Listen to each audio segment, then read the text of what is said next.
Welcome, friends. This is Harshad Parekh inviting you to listen to some of my short writings on philosophy, religion, psychology, spirituality, education, Krishnamurti, and nature.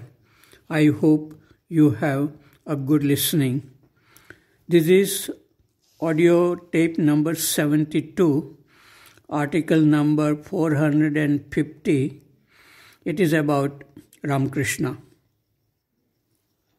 I just completed reading the book The Life of Ramkrishna by Romain Rolland. Romain Rolland was a French dramatist, novelist, essayist, art historian, and a mystic who was awarded the Nobel Prize for Literature in 1915. Romain Rolland says, Ramkrishna was the consummation of 2000 years of 300 million people of India.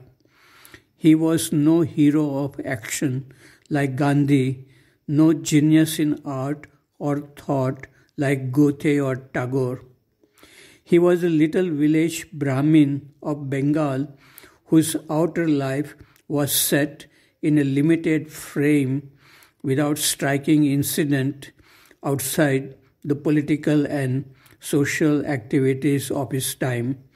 But his inner life embraced the whole multiplicity of man and gods.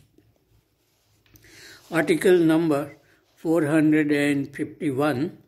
It is about freedom from the self or ego.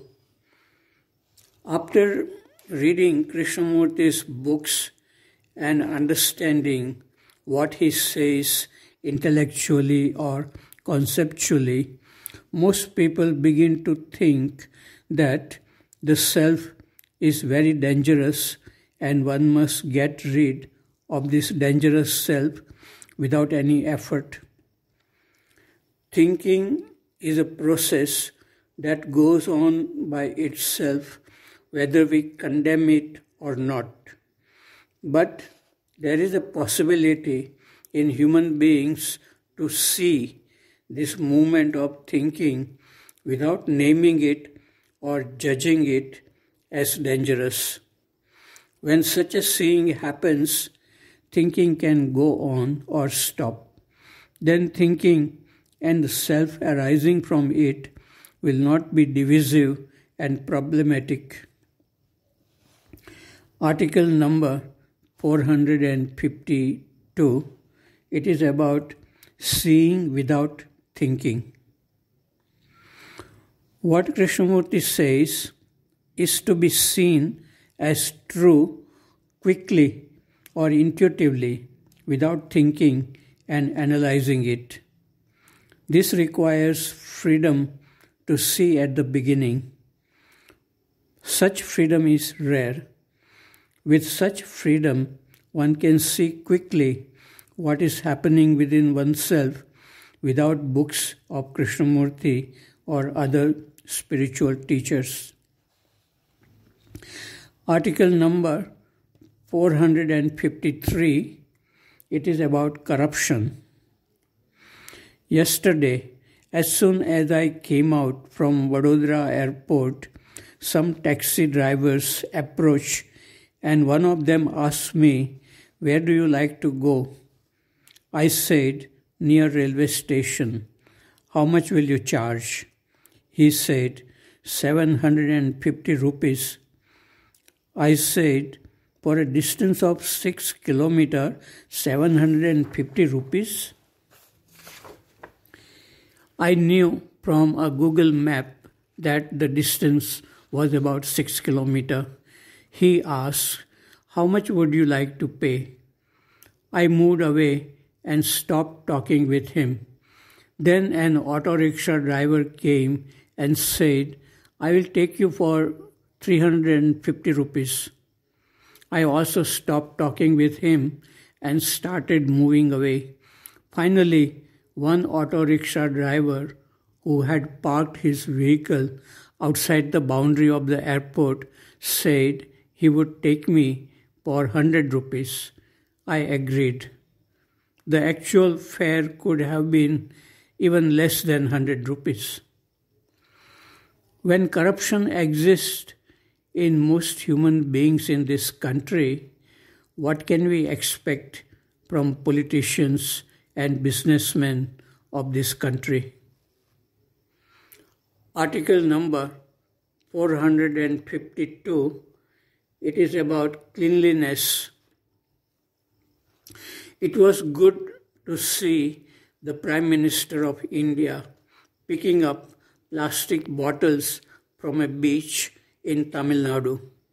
Some people consider this as a public relation exercise, but this kind of exercise is needed in a country where people believe that picking up garbage from public places is the work of lowest caste people only.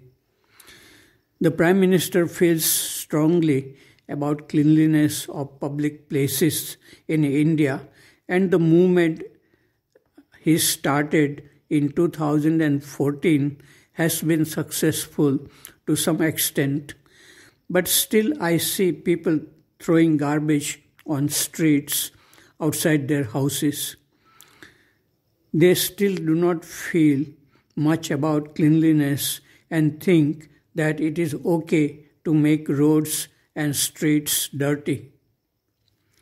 Gandhiji also felt strongly about cleanliness, and in his ashram, even rich and famous people clean toilets. But probably that was only to please Gandhiji. So even 70 years after Gandhiji's death, people have not changed much in their habit of making public places dirty. In my hometown, Bhavnagar, the municipality does not clean the land owned by the Western Railways and the central government. And neither do the Western Railways and the central government clean their own land. It looks very ugly, but neither do citizens feel the ugliness in the center of the city because people are busy with their own problems. Article number 453, it is about a rare bird. She was a rare bird. She flew very high in the sky, effortlessly, without fluttering her wings. It seemed as if she was motionless while time and space flowed past her. She had no interest in gossips. She had lost interest in gathering knowledge of the external world. Her attention was fixed on the inner world where flowers bloomed and crystal clear waters of life flowed day and night. She was content to fly alone, but the whole world seemed to live within her. Like her fellow birds, she had experienced sorrow and joy in her life. She had understood the mechanism which produced sorrow and joy. Now, sorrow and joy appeared as bubbles on the calm ocean of consciousness. Streams of energy flowed through her body day and night. Her life seemed to be guarded by angels. She was the Blessed One, and her life now existed to bless. The rare bird continued to fly alone for many years. In some moments of heightened sensitivity, she uttered words like Aham Brahmasmi, Shivo Aham, Tattvam Asi. But how long can one remain young and healthy? The rare bird became old with time. Her wings began to feel the gravity of the planets. Her lungs were unable to breathe the rare air of high altitudes. She knew the end was near. The weaker her body became, the stronger was her desire to merge into the unknown. At the last moment of her life, the spirit dissociated from the body and the dead body crashed into the ocean. Article number 454. It is about good quotations. These days, many people on Facebook are writing beautiful sentences about how to live with love and happiness. We get attracted to such sentences for a minute, but after a few minutes, we are back to our daily problems. Nothing changes at the core of our mind or heart. So the question is, what will change us at the core?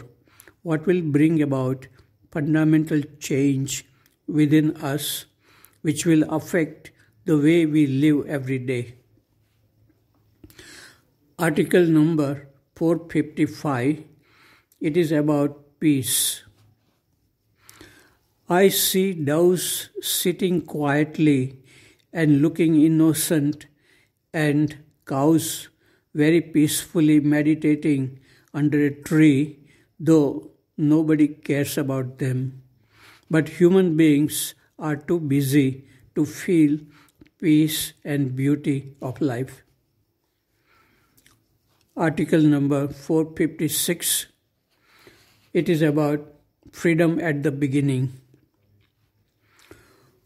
While singing, Ramkrishna would say, "You will succeed gradually." But then he would say suddenly, why gradually? One should not practice such lukewarm devotion. One should have the burning faith in one's heart.